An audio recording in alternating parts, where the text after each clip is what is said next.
اعوذ باللہ من الشیطان الرجیم بسم اللہ الرحمن الرحیم ربی یسر ولا تعسر وتمم بالخیر۔ تاریخ طبری جلد اول کا ہم مطالعہ کر رہے ہیں۔ آج کے ایپیسوڈ میں بیوراسف یعنی اژدہا کا ذکر کریں گے۔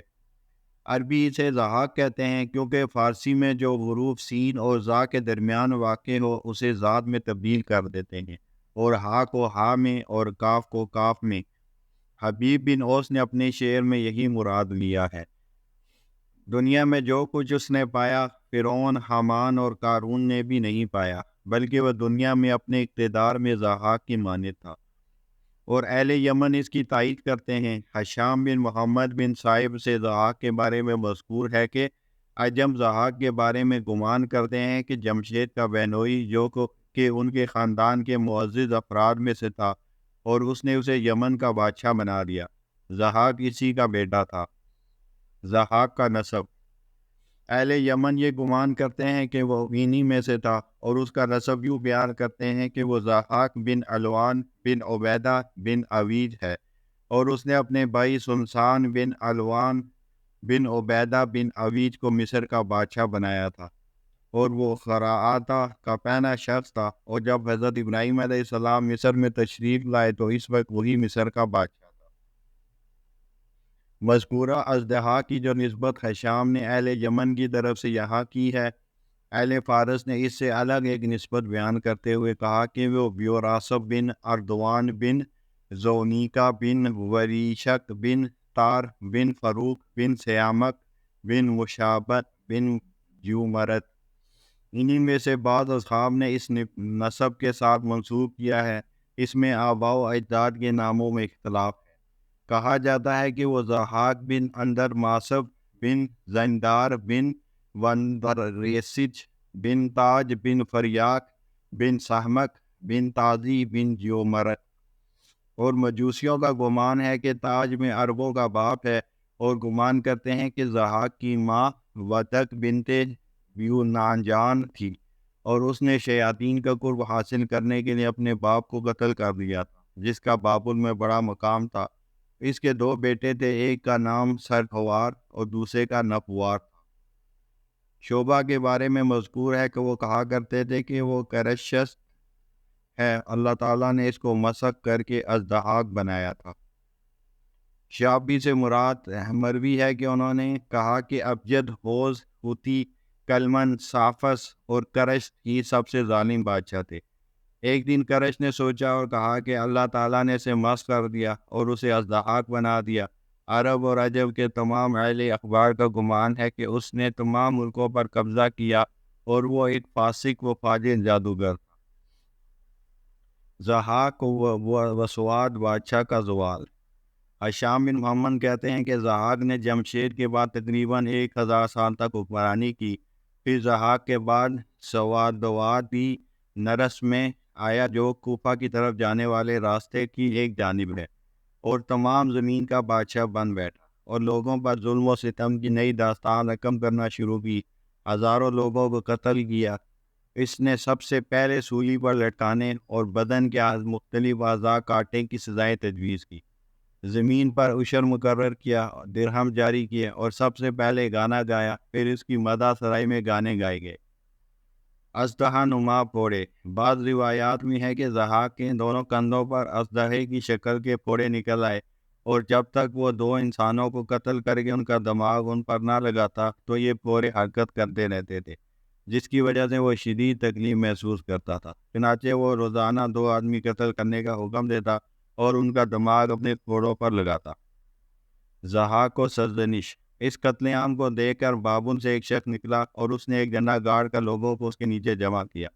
جب ضحاک کو اس شخص کی حرکت کا علم ہوا تو اس سے پوچھا کہ اس نے لوگوں کو کیوں جمع کیا ہے اور وہ کیا چاہتا ہے، تو اس شخص نے ضحاک کو کہا کہ تو یہ گمان نہیں کرتا کہ تمام روئے زمین کا بادشاہ ہے؟ تو اس نے جواب دیا کہ بے شک میں تمام روئے زمین کا بادشاہ ہوں۔ تو اس شخص نے جواب دیا کہ اگر تو تمام روئے زمین کا بادشاہ ہے تو صرف ہمیں ہی کیوں قتل کرتا ہے؟ تجھے چاہیے کہ قتل کو تمام لوگوں پر تقسیم کر دے، باری لگا دے۔ چنانچہ ضحاک نے اپنے آدمیوں کو حکم دیا کہ وہ روزانہ 2 آدمی ترتیب سے لاتے رہیں اور کسی شہر یا گاؤں کو مخصوص نہ کریں۔ بلکہ ہر شہر اور گاؤں سے آدمی لائے تھے۔ سرزنش کرنے والے کی یادگار۔ بعض لوگوں نے کہا کہ اہل اصفہان اسی جھنڈا اٹھانے والے کی اولاد ہیں، اور یہ جھنڈا آج تک فارس کے بادشاہوں کے خزانوں میں محفوظ ہے، جو کہ اصل میں شیر کی کھال کا تھا، مگر فارس کے بادشاہوں نے اس پر سونا اور ریشمی کپڑا چڑھا دیا تاکہ اس سے برکت حاصل کر سکیں۔ ضحاک یا نمرود۔ بعض دیگر روایات میں آتا ہے کہ ضحاک ہی نمرود تھا، اور حضرت ابراہیم علیہ السلام اسی کے زمانے پیدا ہوئے تھے۔ اسی بادشاہ نے آگ کو آگ میں ڈالا۔ ضحاک کے مال کا لٹنا۔ کہا جاتا ہے کہ افریدون جو جمشید کی نسل میں سے تھا، جو کہ ضحاک سے پہلے گزرا تھا، وہ جمشید کی 9ویں نسل سے تھا۔ اس کی جائے پیدائش دیناوند تھی۔ ایک دن وہ اپنے گھر سے نکلا اور ضحاک کے محل میں پہنچ گیا۔ وہاں اس نے ضحاک کو نہ پایا۔ کہا جاتا ہے کہ وہ ہندوستان گیا ہوا تھا، بس اس نے محل میں جو کچھ بھی تھا سب کچھ لوٹ لیا۔ ضحاک کی قید میں۔ جب ضحاک کو اس کی خبر پہنچی تو وہ آگ بگولو ہو گیا، لیکن اللہ تعالیٰ نے اس کی طاقت سلب کر لی اور افریدون اس پر غالب آ گیا، اور افریدون نے اسے دیناوند کے پہاڑوں میں قید کر دیا۔ عجب والے آج تک یہ گمان کرتے ہیں کہ ضحاک آج تک دیناوند کے پہاڑوں میں لوہے کی زنجیروں سے جکڑا ہوا ہے اور اسے عذاب دیا جا رہا ہے۔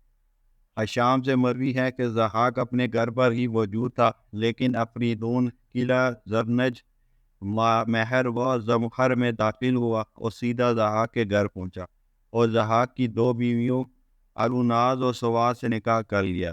جب یہ منظر بیوراسب نے دیکھا تو گھبرا اٹھا اور اسے کچھ سجائی نہ دیا۔ جب اس کی یہ حالت افریدون نے دیکھی تو لوہے کا ایک گز اس کے سر پر زور سے مارا۔ شدت ضرب کی وجہ سے بیوراسب کی عقل زائل ہو گئی۔ پھر افریدون نے اسے پکڑ لیا اور دیناوند کے پہاڑوں میں قید کر دیا، اور لوگوں کو اس دن مہرجان کے نام سے عید منانے کا حکم صادر فرمایا، اور خود تخت شاہی پر برا جوان ہو گیا۔ بادشاہت کے اصل حقدار۔ اہل فارس کی روایت سے معلوم ہوتا ہے کہ حکومت و سلطنت دراصل اوشہنج، جمشید اور تیمورس کی تھی۔ ضحاک تو صرف ایک غاصب تھا جس نے لوگوں کو اپنے اسلحہ نما پھوڑوں سے ڈرا کر اپنے جادو سے مغلوب کر کے دوسرے بادشاہوں سے بادشاہی چھینی تھی۔ ضحاک نے سرزمین بابل میں ایک شہر تعمیر کیا جس کا نام ہوب رکھا تھا۔ وہاں اس نے قبطیوں کو مصائب اور روزہ دار بنا کر رکھا تھا، جبکہ باقی قبائل کے لوگوں پر وہ ظلم و تشدد کرتا تھا اور ان کے بچوں کو ذبح کر دیتا تھا۔ بعض اہل کتاب کا قول ہے کہ ضحاک کے دونوں کندھوں پر اسلحہ کی صورت میں گوشت کے ٹکڑے رسولیاں تھیں، جن کو وہ اپنی مکاری اور چالاکی سے کپڑوں سے ڈھانپ کر رکھتا تھا اور لوگوں کو ان سے ڈراتا تھا اور کہتا تھا کہ یہ اسلحے ہیں، حالانکہ وہ صرف گوشت کے لوٹھے رسولیاں تھیں۔ بعض لوگ کہتے ہیں کہ وہ واقعتاً سانپ ہی تھے۔ ضحاک کی شکست۔ بعض اہل علم اہل فارس کا نسب یوں بیان کرتے ہیں کہ جب بیوراسب اپنے ظلم و ستم کی تمام حدود پار کر چکا تو کابی نامی ایک شخص اٹھا، اور اس نے تمام لوگوں کو اپنے جھنڈے تلے جمع کیا اور انہیں بیوراسب کے خلاف جنگ پر تیار کیا۔ چنانچہ تمام لوگ اس کے خلاف اٹھ کھڑے ہوئے، کیونکہ وہ اس کے ظلم و ستم سے تنگ آ چکے تھے، اور خود کابی بھی اپنے 2 بیٹوں کے ساتھ بیوراسب کی بینٹ چڑھ جانے پر غضبناک ہوا تھا۔ بالآخر اس نے ضحاک کو شکست دی اور لوگوں نے کابی کو اپنا بادشاہ مقرر کر دیا۔ لوگ اس کی اطاعت کرنے لگے اور اس کا ہر حکم ماننے لگے۔ کابی کا جھنڈا۔ آج بھی کابی کا جھنڈا عجم کے بادشاہوں کے پاس محفوظ ہے، جسے وہ لے کر بیوراسب کے ظلم و تشدد کے خلاف اٹھا تھا۔ بادشاہان فارس اس جھنڈے سے برکت حاصل کرتے ہیں، بطور تبرک ایک دوسرے کو بیچتے ہیں، اور انتہائی عام امور میں اس علم کابی کو سب جھنڈوں سے بلند رکھتے ہیں۔ افریدون کی تخت نشینی۔ جب کابی ضحاک کے قریب پہنچا تو ضحاک کابی سے مرعوب ہو کر باہر نکلا اور کابی کے لیے اپنی جگہ کو چھوڑ دیا، لیکن کابی جانتا تھا کہ وہ بادشاہت کا اہل نہیں۔ چنانچہ اس نے لوگوں کو مخاطب کرتے ہوئے کہا کہ وہ جمشید کی اولاد میں سے کسی کو اپنا بادشاہ بنا لیں، کیونکہ بادشاہت کے اصل حقدار وہی ہیں۔ انہوں نے ہی ہمارے ملک کی بنیاد رکھی تھی اور ملک کا نظم و نسق ترتیب دیا تھا۔ چنانچہ افریدون بن اسکیان کو لوگوں کی بادشاہت کے لیے مقرر کیا اور اسے تخت شاہی پر بٹھا کر خود اس کے مددگار بن گئے۔ افریدون نے بادشاہت کا تاج پہنتے ہی ضحاک کی تمام املاک کو اپنی تحویل میں لے لیا اور ضحاک کو گرفتار کر کے دیناون کے پہاڑوں میں قید کر دیا۔ مجوسیوں کا گمان ہے کہ ضحاک کو دیناون کے پہاڑوں میں قید کر کے جنوں کو اس کی نگرانی اور حفاظت پر معمور کیا گیا۔ کابی کی قیادت میں لوگوں کا ضحاک کے پاس پہنچنا۔ اہل ان کی بعض روایات سے معلوم ہوتا ہے کہ جب ضحاک کا ظلم و تشدد شرافت کی تمام حدود پار کر چکا اور اس کا ظلم پھیلتا ہی چلا گیا اور اس کی طرف سے خیر کی کوئی امید نہ رہی، تو ملک کے لوگ جمع ہو کر اس کے پاس پہنچے تاکہ اس سے بات چیت کی جائے۔ لیکن سوال یہ تھا کہ ضحاک سے بات چیت کون کرے گا اور کون ان کا لیڈر بنے گا؟ آخرکار لوگ کابی پر جمع ہو گئے۔ یہی بادشاہ ضحاک سے بات چیت کرے گا اور اسے انصاف کرنے پر آمادہ کرے گا۔ کابی نے بھی یہ ذمہ داری قبول کر لی اور ضحاک کے سامنے پہنچ گیا۔ کابی کا انداز گفتگو۔ کابی نے ضحاک کو ان الفاظ میں سلام کیا: سلامتی ہو تمام شہروں کے بادشاہ پر یا صرف ایک شہر کے بادشاہ پر؟ ضحاک نے جواب دیا: تمام شہروں کے بادشاہ پر۔ کابی نے ضحاک سے کہا: اگر آپ تمام شہروں کے بادشاہ ہیں تو یہ قتل عام اور ظلم و تشدد صرف ہمارے اوپر ہی کیوں؟ آپ اسے تمام لوگوں پر تقسیم کیوں نہیں کرتے؟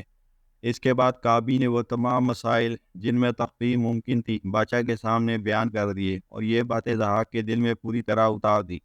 چنانچہ ضحاک نے بھی اپنے ظلم و ستم کا اقرار کیا اور آئندہ ان کی مرضی کے مطابق کام کرنے کا وعدہ کیا اور انہیں جانے کا حکم دیا اور لوگ چلے گئے۔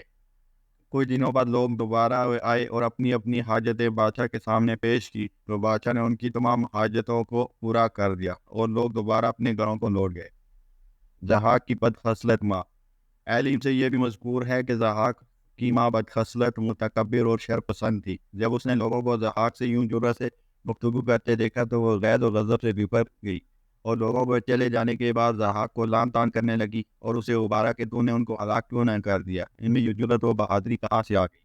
مگر ضحاک نے اپنی ماں کو سمجھایا کہ وہ لوگ حق بات لے کر میرے پاس آئے تھے۔ پھر اس نے کہا کہ ایک لمحے کو میں نے بھی ان کو طاقت سے دوبارہ چاہا، لیکن ان کے پہاڑ جیسے حقائق اور عزائم میرے سامنے حائل ہو گئے اور مجھے ان کی حقانیت کا اقرار کرنا پڑا، یہاں تک کہ ضحاک نے اپنی ماں کو مطمئن کر لیا اور اسے باہر بھیج دیا۔ کچھ دنوں کے بعد ضحاک شہر سے باہر گاؤں والوں کے پاس پہنچا اور ان سے کیے گئے وعدے پورے کیے۔ اس نیکی و بھلائی کے علاوہ ضحاک کی ذات سے کوئی نیکی یا اچھائی منسوب نہیں۔ ضحاک کی عمر۔ ضحاک یعنی ضحاک نے 1000 سال عمر پائی، ان میں سے 600 برس تک اس نے حکومت کی اور باقی تمام عمر بادشاہ کی طرح گزاری، کیونکہ لوگ اس کا حکم اسی طرح مانتے تھے جس طرح دور شاہی میں اس کا حکم چلتا تھا۔ بعض لوگوں نے کہا کہ اس کی حکومت 1000 سال قائم رہی اور اس کی عمر 1100 سال تھی۔ افریدون نے آ کر اسے تخت سے اتار کر تختہ دار پر چڑھا دیا۔ علماء فارس کے نزدیک سب سے لمبی عمر پانے والا شخص صرف ضحاک ہے اور جامر بن یافس بن نوح کی عمر 1000 سال تھی۔ بیوراثب ضحاک کا ذکر اس جگہ صرف اس لیے کیا گیا کیونکہ بعض لوگوں کا گمان ہے کہ نوح بیوراثب کے زمانے میں ہی مبعوث کیے گئے اور نوح علیہ السلام کو بیوراثب کی اور اس کی حکومت کا نظم و نسق چلانے والے سرکش لوگوں کو اللہ تعالیٰ کی وحدانیت کی طرف بلانے اور انہیں ایک خدا کی عبادت کرنے کے لیے مبعوث کیا گیا۔ اس سے پہلے ہم اللہ تعالیٰ کے احسانات، نوح علیہ السلام کی حالت فرمانبرداری اور دنیا والوں کی تکالیف پر صبر کرنے کا ذکر کر چکے۔ نیز یہ ذکر بھی کر چکے ہیں کہ اطاعت و فرمانبرداری کرنے والوں کو اللہ تعالیٰ نے طرح طرح کے انعامات سے نوازا اور سرکشی اور نافرمانی کرنے والوں کو دنیا کے لیے عبرت بنا دیا اور انہیں دردناک عذاب میں مبتلا کر دیا۔ وآخر دعوانا الحمد للہ رب العالمین۔